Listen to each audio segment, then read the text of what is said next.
How's it going, fam? Welcome back to Erica's EDC. And today, I think we're gonna sharpen up this little honey bun, this GEC 72 Cody Scout. This definitely needs an edge. It's pretty dang dull, but I figured maybe we could have some fun with this. So, for the first time ever, I'm going to try doing an edited video to show you the entire sharpening progression of this knife. That way you, yes you, can learn how to sharpen freehand. The reason I picked the GEC Cody Scout is because I've noticed that in the community, there are all different sectors of the community. We have like the bushcraft guys, we've got traditional knife guys, we've got super steel guys, we've got budget knife guys, we've got people in the middle that enjoy everything. There's a whole bunch of, different sectors, and there are more than I'm listing, but I'm just kind of summarizing here. I have noticed that the bushcraft people and the traditional knife people in general seem to be the ones asking for sharpening advice the most. The reason being is I don't think there's enough beginners sharpener content, I guess, for these people. So I figured maybe using a traditional knife that is in 1095 could target these people because they probably have something similar, and we're going to see if we can do a full sharpening of this knife. And I really hope it helps you guys. This will obviously be for anyone interested in sharpening, but I hope that choosing this particular knife will resonate with you guys. So what we will do first is check the edge that we're starting with, and then we're going to get to sharpening. Enjoy, guys. Edge check time. Our very dull edge here.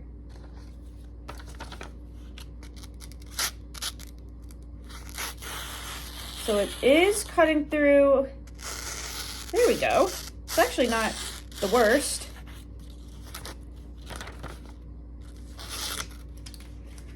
But we can run our fingers over the edge, which I'm not the biggest fan of. So I think this cutting through the paper is a mix of the edge not being completely toasted and geometry. Like once you get it started, it's okay.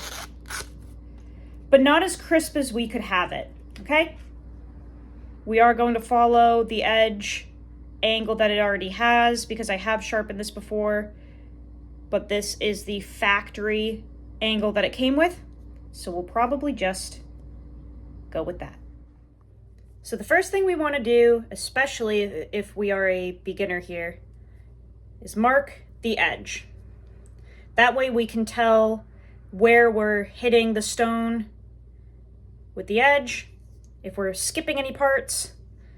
So bear with me here. I never do this. I just know that this helps beginners.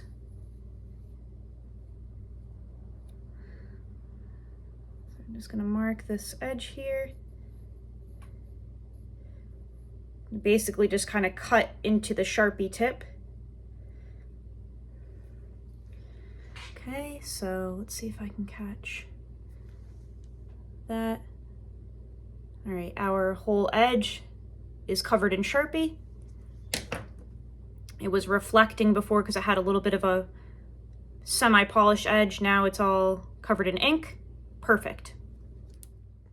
All right, so to get started today, we're going to be using the DMT DiaSharp Fine 600 Grit Diamond Stone. I don't really recommend this brand right now. They just seem to be having some quality control issues. I would go with the stone that Alex from Outdoors 55 recommends, which is the Sharpball Diamond Stone. But this is the only 600 grit diamond stone that I have in this format, so I'm using this one. You can find those diamond Sharpball stones on Amazon pretty cheap, and they seem to be great quality. This DMT brand I've always loved, but it just seems like hit or miss right now with the quality control. That is something that myself, other viewers, and Joe Calton from Calton Cutlery have all noticed, is that the quality of these is not quite on par right now. So just get a fine 600 grit diamond stone. Good to go. This is the one and done stone that I recommend for any knife of any steel. If you can only get one stone, is some sort of 600 grit diamond. That will handle any steel, any knife, doesn't matter. This is not a resin bonded stone or anything. This is literally just like a steel plate with the diamonds sprayed onto the top. Nothing fancy. I'm gonna get started on this knife here. So we always start on one side. I always work toward myself so I can see the edge. So when I go onto this side of the blade, I'll be still working toward myself. I understand a lot of people are not ambidextrous and cannot do that. So if you have to work toward yourself on one side and work away from yourself on the other, that is okay. The whole point is the same. We are going to work on one side of the blade, build a burr up, and then work on the other side of the blade, build a burr up, deeper, apex, all of the things. So we have our Sharpie on there. Going to get started. We do not need any water or anything on this stone. I used to put water on it. I have noticed it actually seems to work a little better for me without any water. So, you can already see the Sharpie removing. You can see down here, we've got a little bit. So that just tells me that on that portion of the blade, I need to hit the stone a little bit better. Everything else is looking pretty good. So we're just going to keep that exact angle. Nice and slow. You don't have to move fast. You want to make sure that knife is really locked into your hand as well. And for beginners, you don't want to be moving your wrist around really. That will mess up your angle. Try to imagine your hand as a robotic hand. You do not have any movement in this joint. Try to be a robot, okay? You want to just lift with your elbow when you're changing that angle as you go. But the moment that you start moving your wrist as a beginner, you're going to convex your edge, get a wonky edge. We don't want that. So I literally, because I'm a geek, just pretend that I'm a robot and pretend that I have a robotic hand with a wrist that doesn't work. And that kind of just helps your brain to stay locked into this position.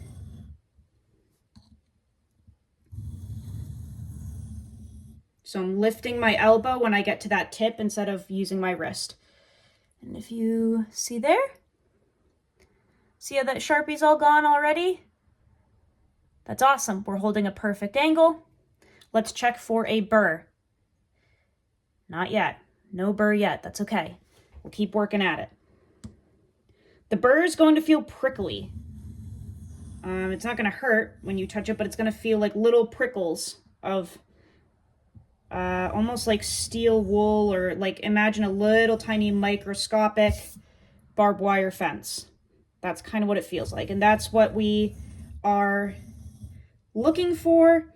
And the burr is literally the steel on a microscopic level coming up over the apex and folding up toward us. The stone, the abrasive in the stone, is pushing that metal up toward us. Okay? That's what we're looking for. That's when we know we've contacted the whole edge with the stone and all of that material is out of the way for us. That's exactly what we want.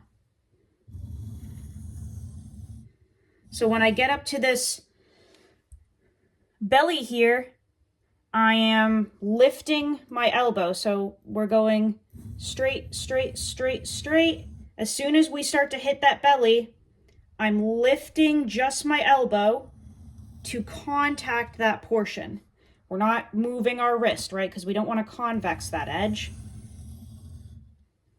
And I'm using my other hand here just to kind of guide everything. We're not really applying a ton of pressure, letting the stone do the work. I mean, we're not being very light with it, but we're not digging into the stone. We're just letting the stone and the abrasive do the work that it's supposed to do.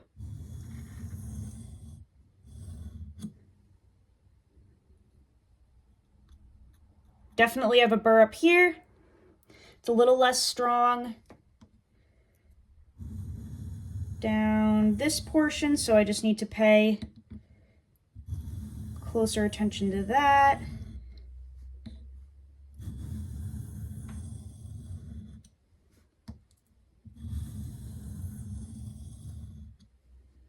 And that's okay. Sometimes we have different parts of the edge that just need a little more TLC.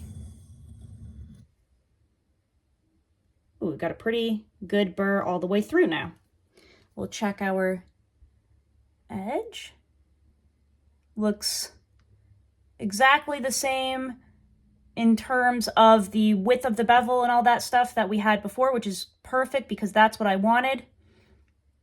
I just want to keep it the same. That looks really nice. So we're going to flip. We do have a burr to knock off though, and we don't want to break it off. That's the last thing we want to do is break off the burr in an aggressive manner. What we want to do is gently deburr. This is just how I do it. Everybody does it differently. Because this is a nice fine stone, I can use this stone to deburr. If this were like a 325 or lower, I would actually probably use something a little more fine to do the deburring, because again, we don't want to break that burr off with like a coarse stone. This one is nice and soft and fine though. So what I'm actually going to do is a couple of stropping passes to gently knock that burr off. And I can feel it grabbing, which is good. And we're just ever so gently knocking it off. We don't want to break it off. And it's gone. Perfect. So now we can start on this side. And this is where some people will be working like this now. I can't do that. I've always sharpened with both hands, so I'm just going to go like this and do the same exact thing that we did on the other side. And again, just using my other hand here to kind of direct the edge.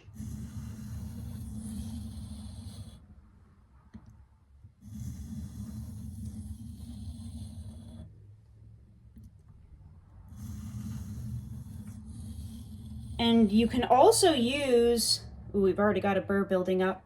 You can also use your other senses, guys. You're not just using your hands and your eyes. You can kind of get a rhythm for your sharpening by listening to how it sounds, holding it at the correct angle as you go across the stone. If you're hearing all different sounds, you may be off, but your strokes should sound pretty much the same every time.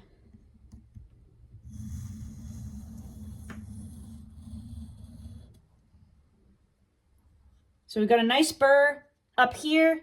Again, this portion not as strong, so we can kind of hyper focus on that for a couple passes. We want to make sure the whole edge has a nice burr.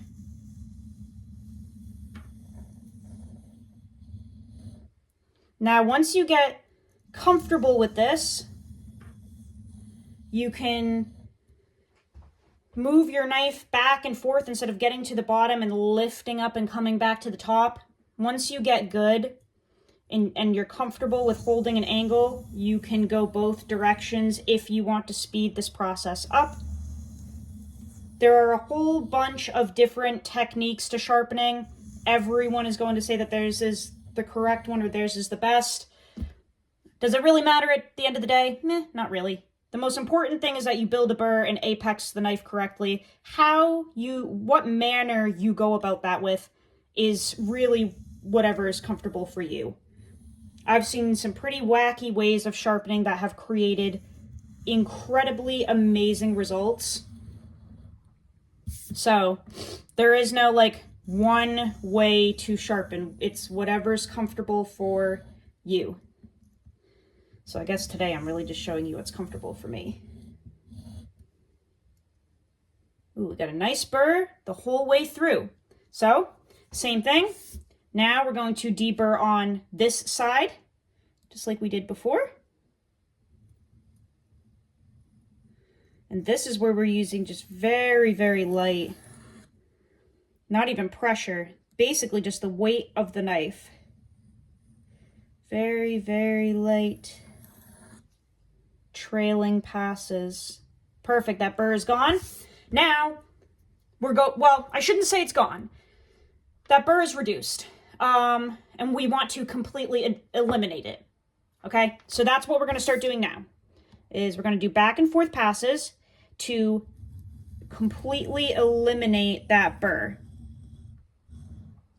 We've reduced it as much as possible with those trailing passes, but there will obviously be traces, and we're just working that out now and dialing in our apex.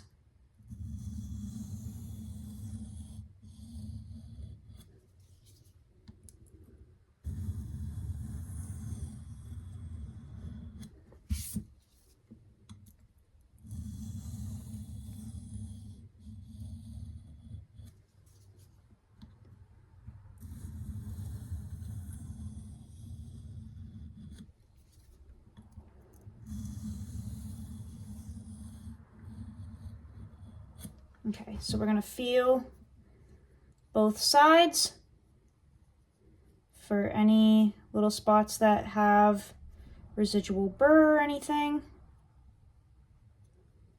It all feels pretty even. We're going to really lighten up these passes now.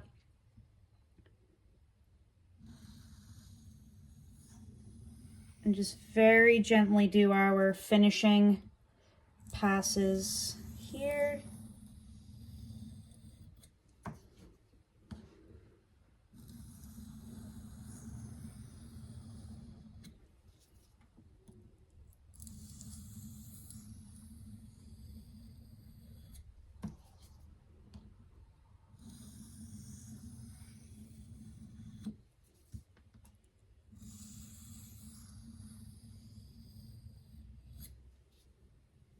That feels really good.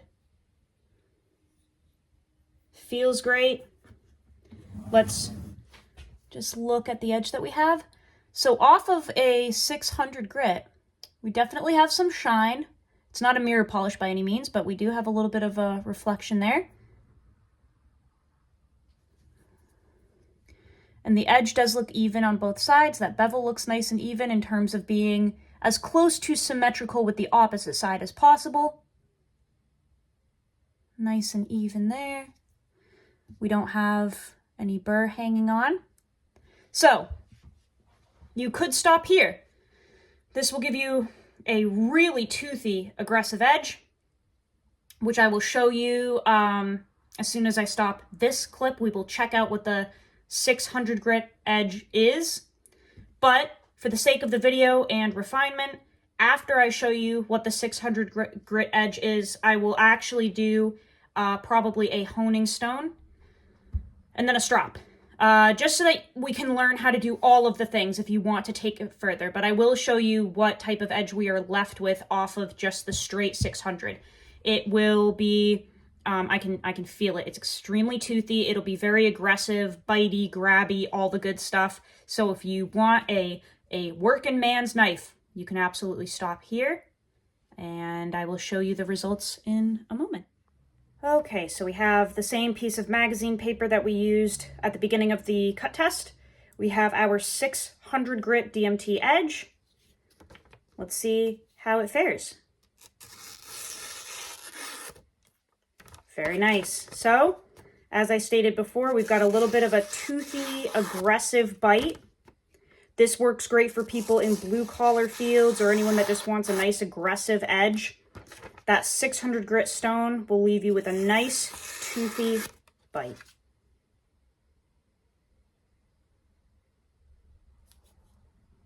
If you want to refine this, stay tuned. All right, so if you've made it this far, you are probably an overachiever like myself. Here we have a Spyderco Ultra Fine ceramic stone. These are very, very hard stones. This one is great for working toward a perfect mirror polish. It's also great for refining, honing, all that good stuff. So today we're going to use it just to refine this edge a little bit further before stropping. This is not necessary, but I want to show you guys how you can use a super ultra fine stone for a number of different things. These are also great for deburring if you are working on coarser stones and you need something a little bit finer to do your deburring with so that you don't, annihilate that apex. This is a great stone. So we're not going to build up a burr. We already have our established edge, so we're just going to do some nice little honing passes here to bring this to just razor, hopefully hair popping sharp before we go to the strop. Again, we're holding that same angle that we did before.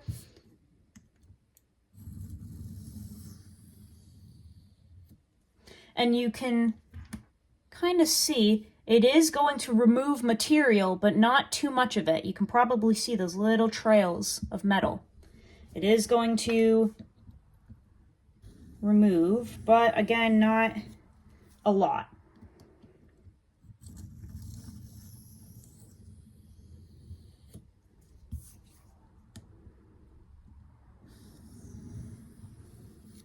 And we're not using any pressure or anything, just letting the stone do its job.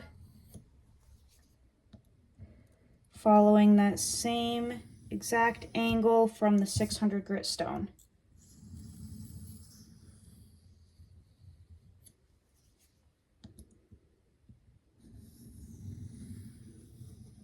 And we're not going to do too many of these because we quite frankly don't need to.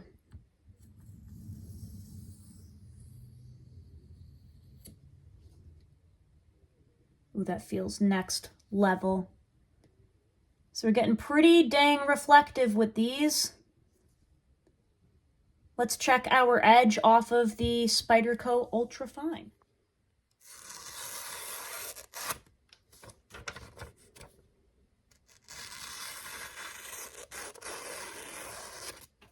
Here's the edge off of that Spyderco Ultra Fine stone, the white ceramic.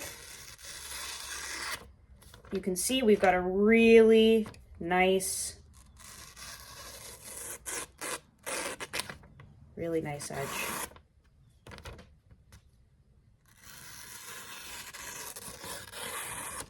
Still aggressive enough to bite and grab material. That did leave a little more of a polish than we had off of the 600 grit diamond. But we've really got a nice sharp edge. Do we need more than this? No. Will we take more than this? Yes. Let's hit the strop. So for today, we're going to use the Three Rivers Manufacturing strop. This is from TRM. They make really nice paddle strops. Crazy long. This is got to be close to 2 feet long, I think. But nice and thin. And we have green compound from them on one side, which I believe is probably around 7,000 grit. And then we have the bare leather on the other side. We're going to utilize both sides of this strop today. I wanted to use the rub-on compound because a lot of people, especially again in the bushcraft and traditional part of the community, utilize this compound still. I prefer CBN, diamond emulsion spray, etc. But this will work just fine for this 1095 knife. So what we're going to do is first you want to make sure you don't have anything on your strop. No little particles of anything, no sand that'll mess everything up. So I just like to give it a little brush off real quick. And we're just going to do a couple passes. I've noticed a lot of people over strop. So we don't want to do that. We're just going to do a few passes on one side and a few passes on the other.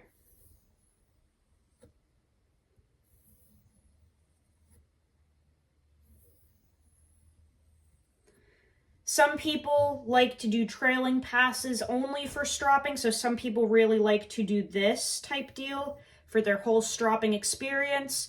Again, it's just whatever you're comfortable with. I haven't really noticed a difference in my cutting performance between the two methods of stropping. Like, I haven't used a trailing edge stropped knife before and been like, whoa, I can tell that this was from trailing passes on the strop. I can feel the difference and I can notice the difference in cutting. I've never noticed a difference.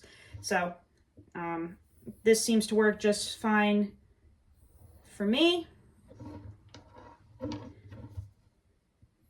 But again, whatever works best for you and whatever you're most comfortable with. The most important thing really is that you do not press down on your strop. Leather is flexible, it has give. So if you press down, that nice sharp apex that we just created is going to convex. The leather is going to, on a microscopic level, curl up over that edge and basically crush it.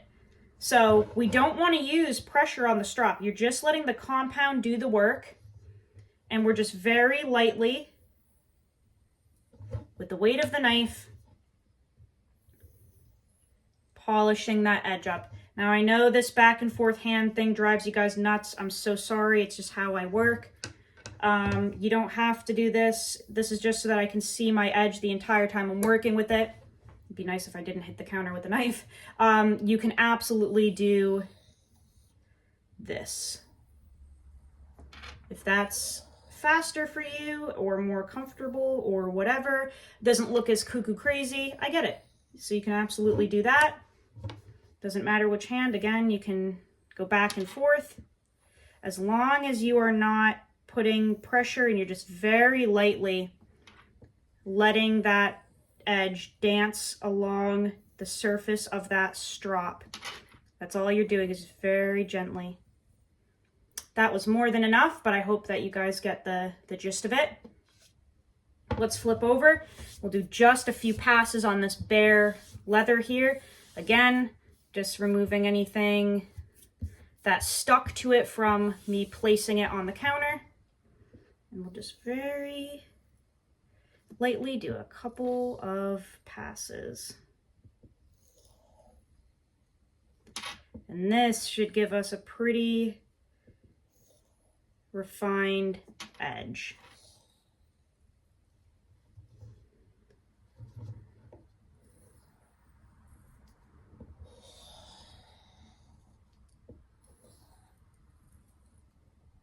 You can really see too that the edge has polished up quite nicely from just these couple materials.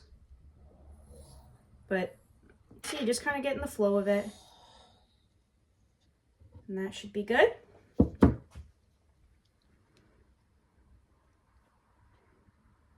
Ooh, shiny. Let's see what edge we're left with at our final point in the progression, the strop. We have our same piece of paper that we've been using. Let's check the stropped edge.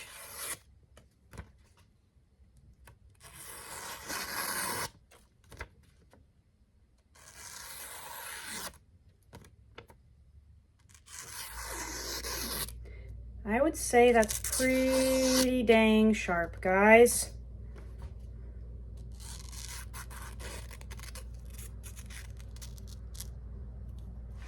We're just doing the circle cut test here. This is the ultimate test of a knife's sharpness. Oh no, I dropped my circle.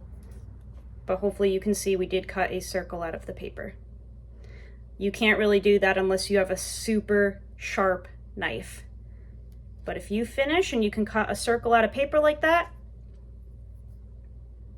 you should be good to go.